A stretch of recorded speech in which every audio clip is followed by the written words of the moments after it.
grand dialogue. Sigi Kafoba. Idawani wa Makara. Le grand dialogue, l'émission de débat du studio Tamani sur votre radio. Chenni Beri. Halud Mauni. Chenni Beri. Sigi Kafoba. Le grand dialogue. Comment protéger les droits des jeunes filles au Mali? On en parle dans ce grand dialogue pour la refondation du Mali. Les filles comptent sur le thème national de la Journée internationale de la jeune fille commémorée chaque 11 octobre. Dans quel contexte sera-t-elle célébrée cette année? Quels sont les défis auxquels les filles font face au Mali? Jouissent-elles de tous leurs droits à l'éducation et à l'épanouissement? Sont-elles protégées? Quel peut être l'apport de l'organisation de cette journée de la protection de la jeune fille? On en parle dans ce grand dialogue avec nos invités, Youssouf Bagayogo, directeur national de la promotion de l'enfant et de la famille, Mbarka Abdallah, membre du groupe parlementaire Paix et Réconciliation au Parlement des enfants du Mali, et Madame Sangaré Aminata Diko, spécialiste de la protection de l'enfance à l'UNICEF. À la présentation, je suis Imrana Kilomaïga, invité, auditeur, téléspectateur, vous qui nous suivez sur 85 radios et 3 télévisions. Bonsoir et bienvenue. Le grand dialogue. Tout d'abord, toutes nos excuses pour ce léger retard indépendant de notre volonté. Mbarka, quels sont les droits de la jeune fille au Mali? Nous avons droit à la vie, à l'éducation, à la protection, à la participation, et nos parents aussi devraient promouvoir zéro tolérance. Voilà, ils devraient nous tolérer et zéro violence, que ce soit sexuelle, psychologique ou physique. D'accord. Alors, la jeune fille malienne jouit-elle de ses droits? Non. Pourquoi?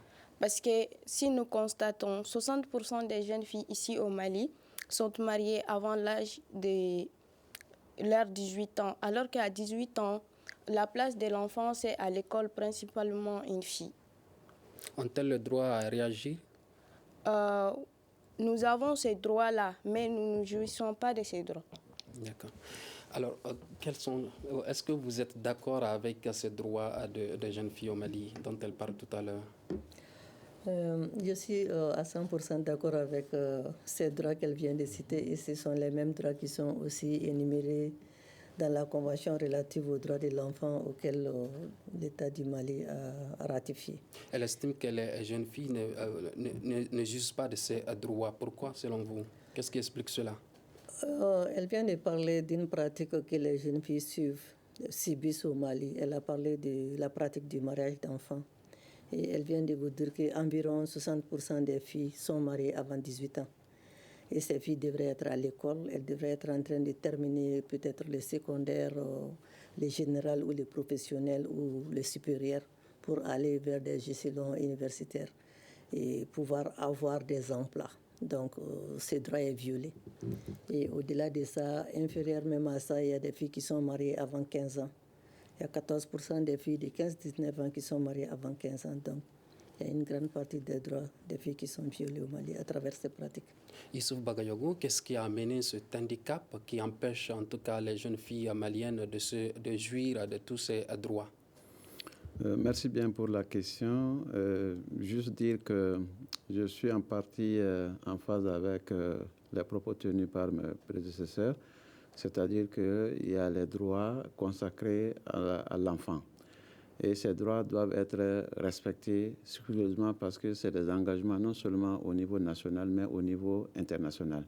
Et au niveau international et même régional, et cela est corroboré par les différents instruments auxquels nous sommes partis. Alors, maintenant, quant à la jouissance des droits des filles ou des enfants, je pense qu'il faut un peu relativiser.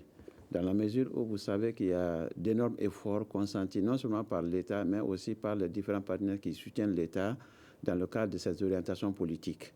Alors, si nous parlons des droits à l'éducation, vous savez qu'il y a beaucoup d'efforts qui ont été faits pour que les enfants puissent être inscrits à l'école, et des efforts spécifiques ont été aussi mis en œuvre pour que la fille puisse être maintenue à l'école.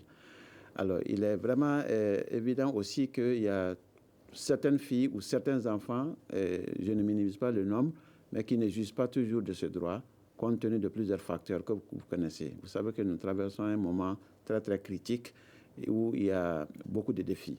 Le défi sécuritaire, le défi du changement climatique et bien d'autres défis qui font que alors, les efforts qui ont été faits pour que la fille ou pour que les enfants puissent jouir de leur droit à l'éducation ou d'autres types de droits, droit à la santé, droit à l'alimentation, droit à bien d'autres choses que la fille ou l'enfant vraiment doit jouir.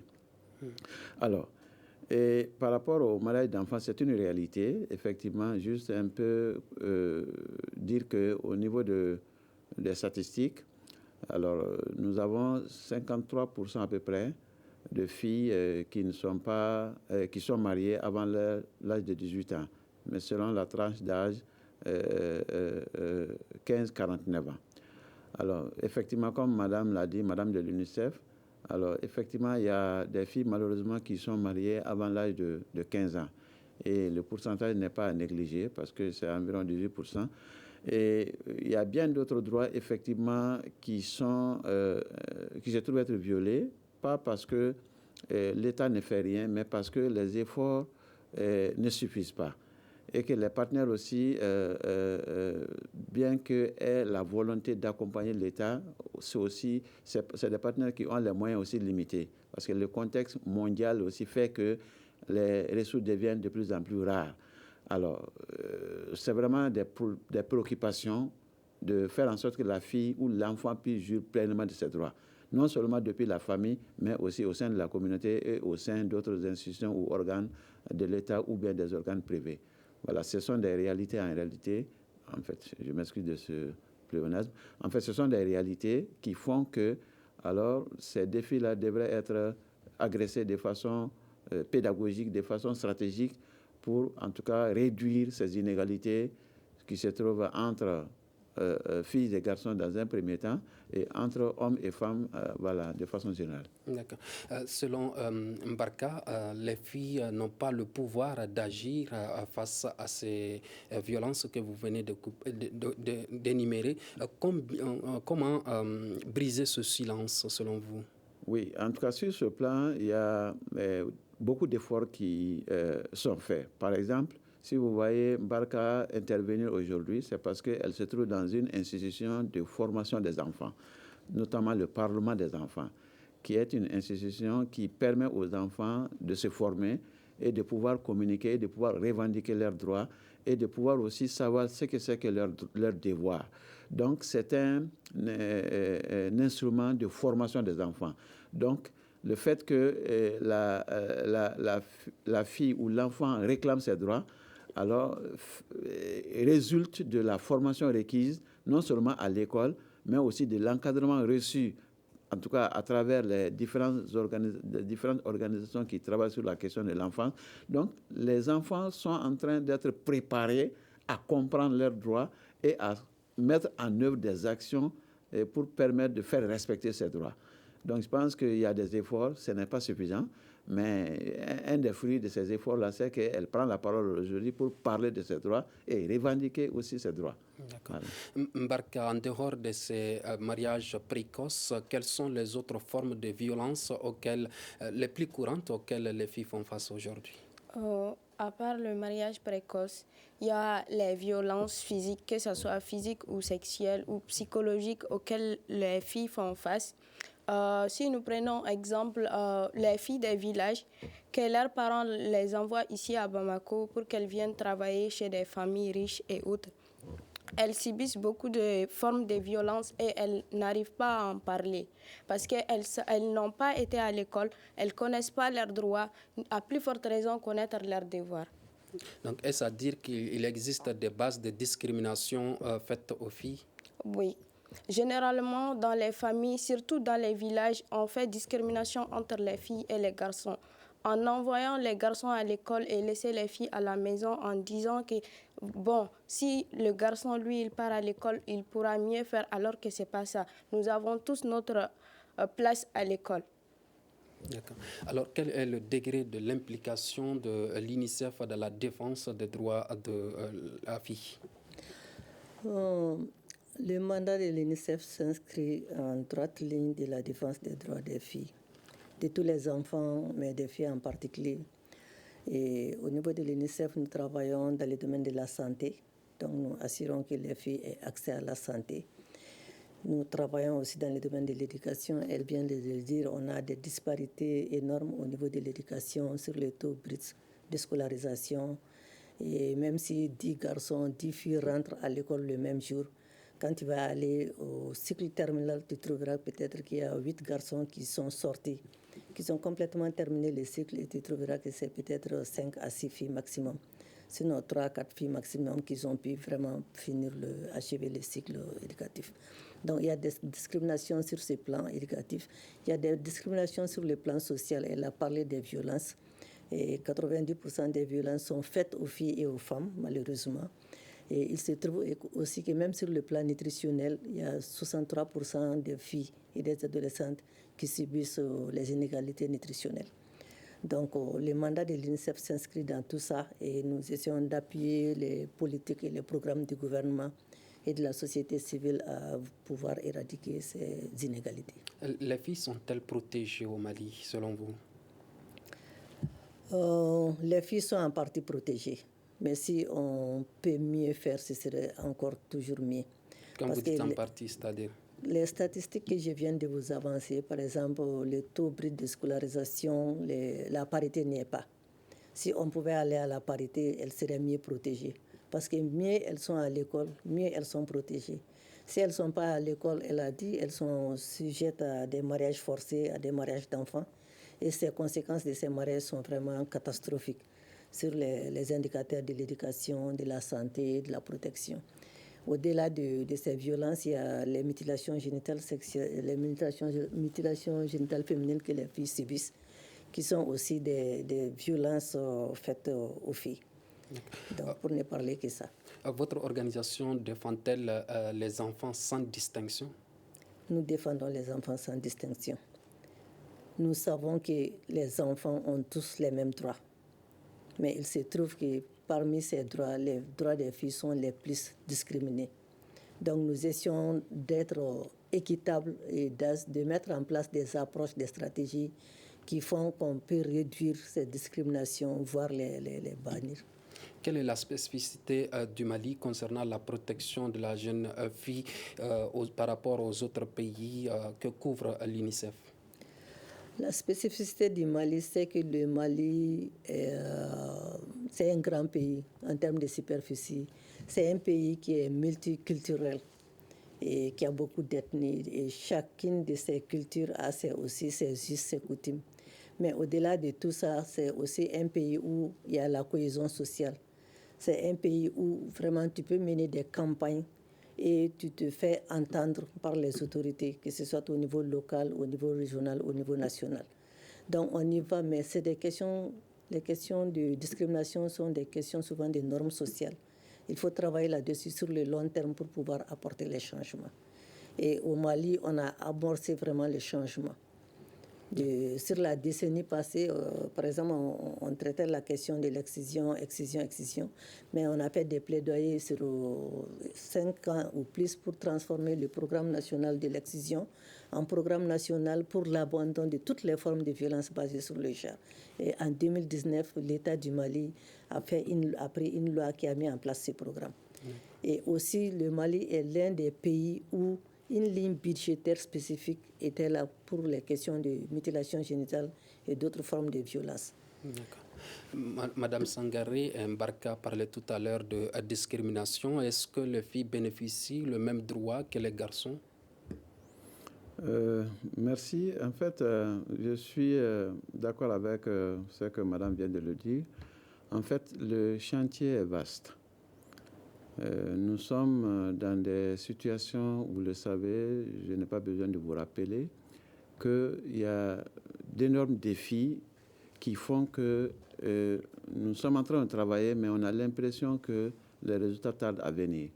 Pourtant, c'est des efforts énormes qui sont fournis par non seulement les acteurs étatiques, mais aussi les partenaires, que ce soit les PTF ou les organisations comme les ONG, les associations ou d'autres formes de regroupement qui travaillent aux côtés de l'État pour pouvoir réduire les inégalités dont parlait Madame. Et c'est pas facile que lorsque nous devons nous attaquer à des normes sociales, alors le résultat n'est pas tangible tout de suite. Parce qu'il s'agit de travailler sur la conscience, de travailler sur la mentalité, de travailler sur les comportements.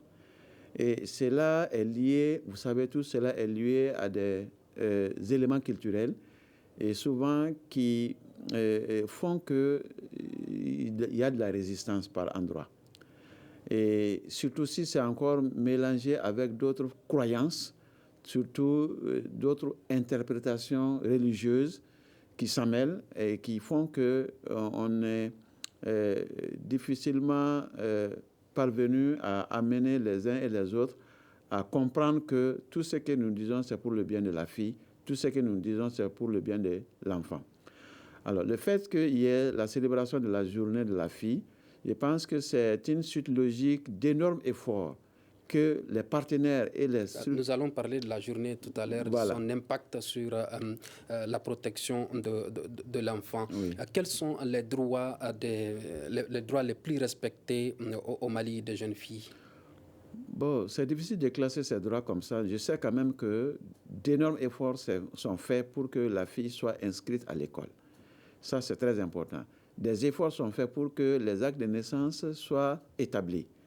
Des efforts sont faits pour que la fille puisse bénéficier de mesures discriminatoires de façon à ce qu'elle puisse être privilégiée pour être accompagnée. En fait, des mesures qui favorisent non seulement la scolarisation de la fille, mais aussi son maintien à l'école. Maintenant, l'accès aux services de santé, par exemple. Là aussi, c'est des mesures qui sont prises, c'est des orientations qui sont données pour favoriser l'accès, en tout cas, à des services de santé de la reproduction, par exemple. Parce que c'est ce secteur-là aussi qui est très intéressant à ce niveau, parce qu'il y a des filles adolescentes qui ont du mal souvent à bénéficier de ces services compte tenu de leur situation peut-être géographique. Il y en a qui sont dans les milieux ruraux et dans le milieu rural, alors souvent qui ne reçoivent pas toute l'information nécessaire par rapport à la santé reproductive ou à la santé sexuelle. Alors, ce qui fait que beaucoup se retrouvent dans des situations inconfortables parce qu'il y a un déficit de communication à ce niveau. Elles ne reçoivent pas autant d'informations par rapport à certaines filles qui se trouvent au niveau des grandes villes où il y a assez d'organisations qui travaillent sur les questions, où il y a accès aussi au support des médias. Parce que les médias participent aussi au véhicule des informations pour que le message puisse être profitable pour non seulement les populations, parce qu'on ne traite pas la question de la fille avec la fille seule. Il faut la voir de façon globale, avec sa famille, avec sa communauté, parce qu'il y a toutes ces implications qui font qu'il y en a de façon consciente ou inconsciente, préfèrent mettre la fille dans une situation par manque d'information. Mais si l'information est véhiculée à ce niveau, nous avons vu des débuts de changement de comportement et de mentalité, et c'est des personnes qui deviennent même des relais pour défendre la cause des filles, que ce soit en milieu rural comme en milieu urbain. Mbarka, contrairement aux autres années, est-ce que vous estimez qu'il y a une avancée dans la scolarisation de la jeune fille au Mali? Oui, précisément, parce que dans la majorité des régions, maintenant, les filles partent à l'école. Si nous faisons le constat même, il y a plus de filles à l'école maintenant que les garçons. Elles travaillent aussi parce que la majorité des classes, en prenant de la première année jusqu'au lycée, vous trouverez que ce sont les filles qui sont les 3 premières de la classe. Comment rendre accessible, selon vous, l'école pour que toutes les filles puissent aller à l'école? Il faudra que l'école soit gratuite. Il y a ces écoles publiques, mais elles ne sont pas nombreuses. Même dans les régions, il y a des écoles publiques, mais ce n'est pas nombreux parce qu'il y a aussi le manque de moyens qui empêchent les parents à envoyer leurs enfants à l'école. Il y a de ces parents, ils veulent envoyer leurs enfants à l'école, mais ils se disent, on n'a pas les frais de scolarité. Et puis tout ça là, ils vont rester les bras croisés à la maison, laisser l'enfant aller travailler dans des champs et puis autres, ou mettre la fille même dans un mariage précoce. Elle explique des contraintes qui empêchent en tout cas l'évolution de l'éducation de la fille au Mali, alors que c'est les mêmes conditions avec les garçons. Qu'est-ce qui explique cela? En fait, les contraintes sont des contraintes socio-culturelles, si je peux me permettre, parce que tout ce qu'elle vient de dire, elle a dit que si on devrait faire le choix entre un garçon et une fille pour aller et rester à l'école, on choisirait le garçon. Parce que généralement, dans notre mental, les garçons, c'est le futur. C'est des stéréotypes auxquels les filles font face. Et ces stéréotypes sont du genre vraiment à maintenir les filles vraiment à la maison, à faire la collecte d'eau, de bois, à aider la maman. Depuis sa naissance, la fille, elle est déjà destinée à rester à la cuisine avec sa maman. Donc, c'est des stéréotypes qu'on doit briser si on veut vraiment aller vers l'évolution des droits des enfants, surtout sur le plan éducatif, si on veut vraiment améliorer les indicateurs de l'éducation. Au-delà de ça, au-delà de ces stéréotypes, il y a aussi la crise. Je pense que le directeur venait de le dire. Depuis 2012 jusqu'à maintenant, on est dans une crise complexe. Et il y a plus de 1500 écoles qui sont fermées dans le centre et le nord du Mali. Et il y a des milliers de filles qui sont à risque d'être mariées parce qu'elles ne vont pas à l'école. Ou si elles ne sont pas mariées, elles vont juste prendre le chemin de l'exode. Elle a parlé des aides familiales. Donc elles vont subir des violences dans les foyers ou elles vont aller en migration. Et là, elles vont subir aussi des abus de toute forme. Quels sont selon vous les inconvénients de la déscolarisation de la jeune fille? Les inconvénients de la scolarisation des jeunes filles sont ce que je viens d'expliquer. Donc, ça expose la fille à un mariage avant 18 ans. Et quand la fille va être mariée, elle va rentrer dans le foyer très jeune. On va la prendre comme une femme qui doit faire des devoirs. Et elle n'est pas prête pour faire ça. Elle va avoir une grossesse précoce et elle va être sujette à des fistules et elle sera isolée, abandonnée éternellement. Et ça va jouer sur le taux de déscolarisation, ça va vraiment saper les indicateurs de l'éducation. Et ça va aussi jouer sur l'atteinte des objectifs de développement durable, que ce soit sur l'éducation, sur la santé, sur la protection, sur les questions d'égalité de genre. C'est dans cette condition que le Mali va organiser demain, 11 octobre, la journée internationale de la jeune fille. Le Mali a choisi comme thème national cette année pour la refondation du Mali, les filles comptent. Youssouf, qu'est-ce qui explique le choix de ce thème? Le choix de ce thème s'explique par la dynamique qui est enclenchée aujourd'hui par les plus hautes autorités et aussi les forces vives de la nation dans le cadre de la refondation du Mali. Nous savons que cette refondation, c'est une dynamique, c'est un processus participatif qui permet à chaque citoyen et citoyenne de se prononcer et de pouvoir comprendre et poser des actes pour pouvoir, des actes fondés ou basés sur nos valeurs. Je pense que l'essentiel de la refondation part des valeurs d'abord que nous avons, des valeurs de dignité, des valeurs de sincérité, des valeurs de travail bien fait, des valeurs de solidarité. Donc tout ce qui... C'est des valeurs qui existent depuis. Ah oui, c'est des valeurs qui existent depuis, mais vous savez, dans ces derniers temps, vous avez compris que nous constatons, nous voyons des comportements qui ne sont pas du tout honorables. Donc on a l'impression que l'éducation n'est plus, l'éducation familiale n'est plus, l'éducation scolaire n'est plus, l'éducation à tous les niveaux a failli. Donc je ne sais pas, c'est dû à quoi? À la pauvreté, au contexte national et international, à beaucoup de facteurs certainement. Donc il est temps certainement de se ressaisir. Alors en se ressaisissant, il faut avoir comme ressort nos valeurs. Et à travers ces valeurs, alors la fille certainement doit pouvoir jouer son rôle. D'abord, dans un premier temps, en se formant par rapport à tout ce qu'elle doit faire en tant qu'être humain, en tant que partie prenante du développement, en tant que fille ou adulte. En tout cas, on attend beaucoup de la personne, en tout cas de la femme ou de la fille. Et cela ne peut pas aller sans qu'on ait une base sur ce que c'est que la refondation. Lorsqu'on le sait, tous les actes que nous devrons poser, alors, doivent aller dans ce sens de cette refondation, encore une fois, basée sur nos valeurs. les valeurs il y a ces valeurs qui sont universelles, mais il y a ces valeurs-là qui sont propres au Mali. Autrement dit, nous mettons l'accent sur beaucoup de choses, alors qui ont fait la fierté du Mali de par le passé. Et aujourd'hui, il est bon de revenir, pas de revenir sur le passé, mais de faire recours au passé. D'accord, donc vous estimez que ce thème colle avec la réalité actuelle? Oui, la réalité actuelle est que les filles, normalement, devraient bénéficier de beaucoup d'attention et pour qu'elles puissent être une partie prenante importante dans tous les actes que nous sommes en train de poser. C'est-à-dire qu'elle ne doit pas être absente de ce débat. Elle ne doit pas être absente de cette dynamique qui est enclenchée, donc d'où son implication. Quand elle doit compter avec tout son potentiel.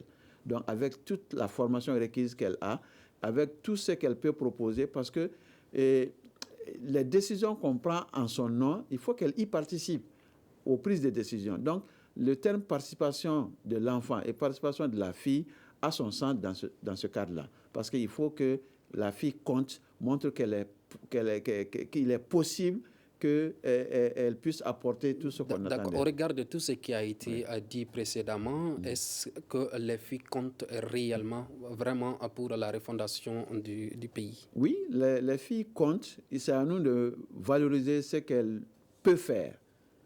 Ce qu'elles peuvent faire, il faut valoriser cela. C'est-à-dire que la mettre en confiance. S'occuper de son éducation, que ce soit au niveau familial comme au niveau scolaire. S'occuper de sa santé, mais pas en son absence. Il faut la faire participer à cette protection de tous ses droits. Et là, ça va lui permettre d'avoir un horizon éclairci, d'avoir une compréhension large du monde, d'avoir une compréhension large de tout ce que nous voulons combattre comme inégalité, comme problème auquel le Mali et même tout le monde entier, en tout cas, est confronté. Alors, pour dire tout simplement que la fille doit compter, c'est pourquoi nous mettons l'accent sur ça. Elle ne doit pas être discriminée parce qu'elle est fille et en la mettant de côté. Autant les garçons sont capables, autant la fille doit être capable. Donc, il faut encourager cette participation des filles. D'accord. Mbarka, est-ce que les filles se sentent concernées par ce thème national? Bon, en partie. On est concerné par ce thème national. Mais d'autre part aussi, nous ne sommes pas concernés parce que ce thème national, il se peut que ça concerne seulement les filles du centre. Par exemple, les filles qui sont dans les milieux ruraux et autres, elles ne sont même pas informées que la refondation prend compte de leur existence, à plus forte raison faire valoir leurs droits. Alors, mais est-ce que vous vous sentez déjà concerné ou bien vous vous sentez impliqué dans la gestion du pays? Oui, parce que tout d'abord, je suis étudiante et je fais partie du Parlement des enfants et notamment, j'ai droit à la parole. C'est pourquoi je suis là aussi aujourd'hui à parler avec mes aînés pour défendre mes autres sœurs qui n'arrivent pas à parler et qui ne sont pas au courant qu'elles ont des droits et des devoirs. Alors, comment faire en sorte que cette journée soit profitable aux jeunes filles de la campagne, comme vous venez de dire? En célébrant la journée partout ici au Mali, pas seulement dans le centre-ville du Mali. D'accord. Madame Sangaré, dans quel contexte sera-t-elle célébrée cette année?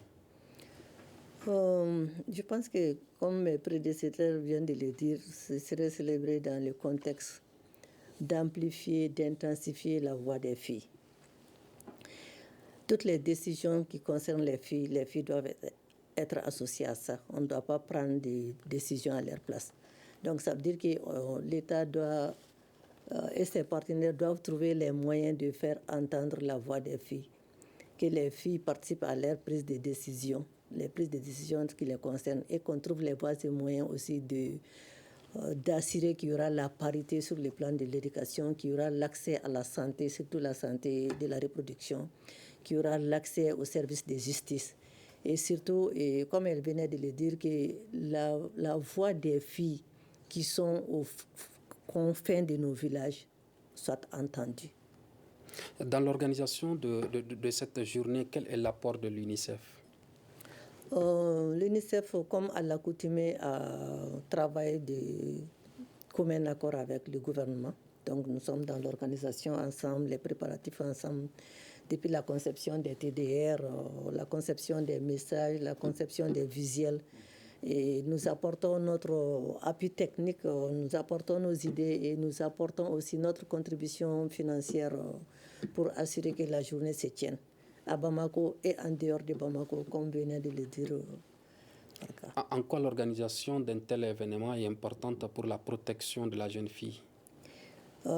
C'est important parce que ça permet à ce qu'au Mali et en dehors du Mali, qu'on cherche que la fille compte. Qu'on cherche que, en fait, la fille fait partie de nos préoccupations. Que s'il devrait y avoir avenir demain au Mali, il faut qu'on travaille avec les filles et les garçons, qu'on assure que les stéréotypes de genre qu'on a déjà mis en place depuis des décennies, qu'on les sape pour pouvoir vraiment faire entendre la voix des filles. Et le Mali n'ira pas de l'avant si on ne prend pas en compte la voix de toutes les filles et de tous les garçons du Mali. Youssouf, donc, cette journée permet vraiment de faire entendre la voix.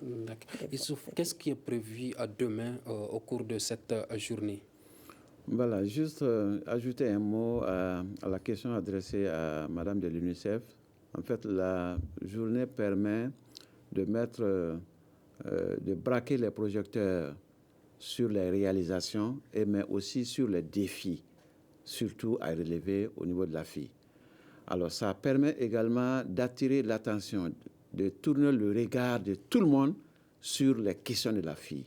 Donc, une attention particulière est accordée à tous les messages qui seront véhiculés par les filles elles-mêmes et par les organisations qui défendent les droits des filles.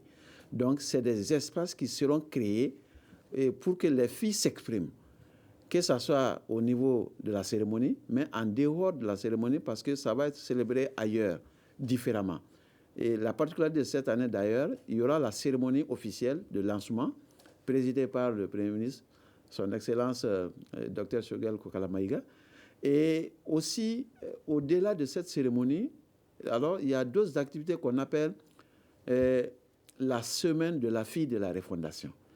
Et cette semaine permet de mener beaucoup d'activités avec les filles au centre pour pouvoir toujours mettre l'accent sur la nécessité d'accorder toute l'attention particulière aux filles en vue de pouvoir faire, en tout cas, la fille jouir de ses droits.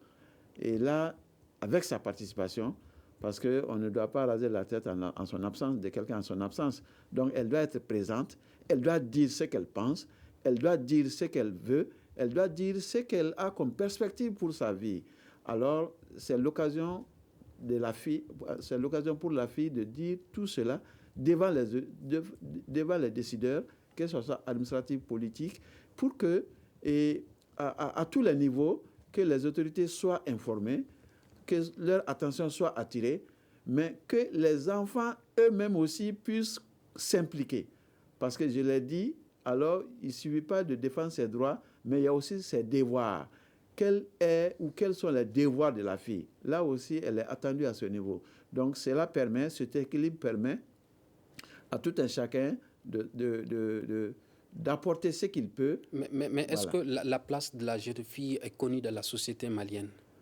Bien sûr, la place est connue, mais il s'agit de faire connaître davantage pour ne pas confiner son rôle seulement à faire la cuisine ou bien à puiser de l'eau.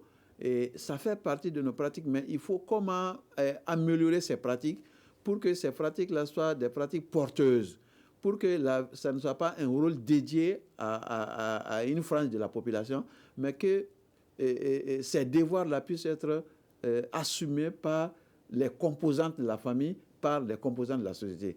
Parce que, vous savez, ce n'est pas les hommes seuls qui vont construire la famille et même la société. Il faut la participation des femmes, il faut la participation des filles. Donc les filles doivent être préparées à cela, à comprendre le monde, à comprendre ce que c'est que les droits, à comprendre ce que c'est que filles et garçons, à comprendre ce que c'est que dans le futur, ce que c'est que la femme, ce que c'est que l'homme, et à comprendre qu'il y a forcément la complémentarité entre les deux sexes. Et cela permet de réduire les tensions Vous voyez, il y a beaucoup de violences, il y a plusieurs violences un peu partout dans les familles et ailleurs. C'est parce que les uns et les autres n'ont pas bénéficié de cette formation en amont depuis le jeune âge qui permet de comprendre qu'il faut le respect de l'autre. Il faut protection. Chacun doit être protecteur de l'autre. Mbarka a souhaité tout à l'heure l'organisation d'un tel événement dans le milieu rural. À quand l'organisation d'un tel événement dans les milieux ruraux? Oui, nous sommes seulement à la 12e édition à peu près de la célébration de cette journée. Alors nous faisons en sorte que, et lorsque les termes de référence sont élaborés, et nous saisissons les directions régionales de la promotion de la femme, enfant et famille pour porter la célébration de cette journée à travers l'administration en place. Et au niveau des cercles aussi, les mêmes documents sont transmis pour que des actions soient initiées en faveur de la jeune fille. Il y a des régions ou des cercles qui célèbrent différemment, soit à travers des conférences, soit à travers des séances de sensibilisation, soit à travers d'autres actions sportives. Voilà, en tout cas, des actions sont menées pour mettre en l'honneur la fille, pour montrer que la fille doit être protégée, la fille doit participer à sa propre protection, au développement de sa famille, au développement de sa nation, donc le rôle qu'elle doit occuper. Si c'est à l'école, qu'elle ne doit pas faire l'objet de discrimination. Si elle a droit à quelque chose, qu'elle ne soit pas discriminée alors, par rapport aux garçons. Voilà, sinon, vous avez dit que c'est la 12e édition. Oui. Est-ce à dire qu'aucune édition n'a été organisée dans le milieu rural? Non, de tout le temps, la journée est célébrée autant à Bamako, mais aussi à l'intérieur du pays. Mais la spécificité de cette année, c'est qu'il y a ce qu'on appelle la semaine de la fille de la refondation. Là, c'est très important. Ça permet de mettre un accent particulier sur la fille, ses besoins, ses droits et ce qu'elle doit faire en termes de participation par rapport à la refondation du Mali. D'accord. Ouais. Une semaine dédiée aux filles, est-ce que cela inaugure l'espoir de voir la protection de la jeune fille dans le milieu rural une réalité? Bon, il se pourrait que ça le soit, parce qu'au fur et à mesure que le Mali avance, il crée de nouvelles choses, principalement à la jeune fille. Elle se sentira épanouie et elle saura aussi qu'on se préoccupe d'elle. D'accord. Alors, est-ce que vous estimez qu'il y a une politique réelle affichée qui permet à ce que la jeune fille puisse jouir de tous ses droits? En une part, c'est vrai, parce qu'il y a la promotion de l'enfant qui est là, qui protège les enfants, les filles et l'autre. Et aussi, il y a plusieurs structures comme ONG, par exemple l'UNICEF qui est ici présent avec nous. Toutes ces structures sont là pour défendre les droits et devoirs des filles. Qu'est-ce que l'UNICEF apporte plus pour vous? L'UNICEF apporte beaucoup pour nous parce que grâce à l'UNICEF, tout le monde sait que nous, filles, nous existons, nous avons une voix, que nous pourrons améliorer le pays avec nos idées et puis tout en allant à l'école, bien sûr. Quel est l'exemple qui vous a été plus frappant que l'UNICEF a apporté? Que les filles partent à l'école. Que les filles partent à l'école. C'est un exemple frappant pour vous? C'est un exemple frappant. Je pense que sa présence, comme elle le dit, sa présence sur ce plateau déjà est un exemple frappant. Et aussi, il y a beaucoup de filles qui sont passées par le Parlement des enfants, qui sont dans les institutions du Mali aujourd'hui, qui sont des exemples pour leur concert. Donc, je pense que le Parlement des enfants, c'est une institution qui fonde la citoyenneté, qui permet aux filles et aux garçons de pouvoir participer à la vie du pays. Est-ce que vous estimez qu'il y a une volonté politique pour afficher qui permet à ce que la jeune fille puisse jouir aujourd'hui de tous ses droits à l'éducation et à l'épanouissement? Je dirais oui. Parce que malgré le contexte des pays, malgré les 10 années de crise, nous avons toujours travaillé avec le gouvernement sur ces questions. Et comme le directeur venait de dire, ça fait la 11e ou la 12e session. S'il n'y avait pas l'engagement politique, on aurait dit, bon, vu le contexte du pays, on ne va pas célébrer la journée. Mais on est en train de célébrer la journée, on a mis les filles au devant aussi de la scène. Et il y a des politiques nationales, il y a des programmes nationaux qui sont là, qui adressent les problématiques pour les filles. D'accord. Les filles dans les zones d'insécurité vont-elles bénéficier d'aide et d'assistance de la part de l'UNICEF? L'UNICEF travaille dans toutes les zones en situation d'urgence, en situation de développement. Et nous apportons l'assistance, que ce soit dans le contexte du développement ou de l'urgence. Donc les filles qui sont dans ces zones bénéficient aussi de l'appui de l'UNICEF. D'accord. Youssouf, quel peut être l'apport de l'organisation de cette journée de la protection de la jeune fille? L'apport, c'est, comme je l'ai dit, ça permet de marquer un temps d'arrêt pour observer, faire le bilan de ce qui est fait à l'endroit de la fille, identifier les défis et faire des propositions de solutions. Autrement dit, prendre des engagements. Alors cela permet non seulement à l'État, mais aussi aux autres partenaires de pouvoir mettre les efforts ensemble. Et avec la participation non seulement des enfants, mais spécifiquement des filles, à leur propre protection ou en tout cas à la promotion de leurs droits. Ainsi se referme ce grand dialogue qui réfléchissait sur la protection des droits de la fille à l'occasion de la journée internationale de la fille qui sera célébrée demain 11 octobre. Et nous étions avec Youssouf Bagayogo, directeur national de la protection de l'enfant et de la famille, Mbarka Abdallah, membre du groupe parlementaire Paix et Réconciliation au Parlement de l'enfant du Mali, et Madame Sangaré Aminata Adiko, spécialiste de la protection de l'enfant à l'UNICEF. À la présentation et à la réalisation de ce débat, Imrana Akilo Amega sous la supervision de Sekou Gadjigo, à la régie vidéo Gagni Kanté et la mise en onde est assurée par Madi Keita. Merci de l'avoir suivi. À demain.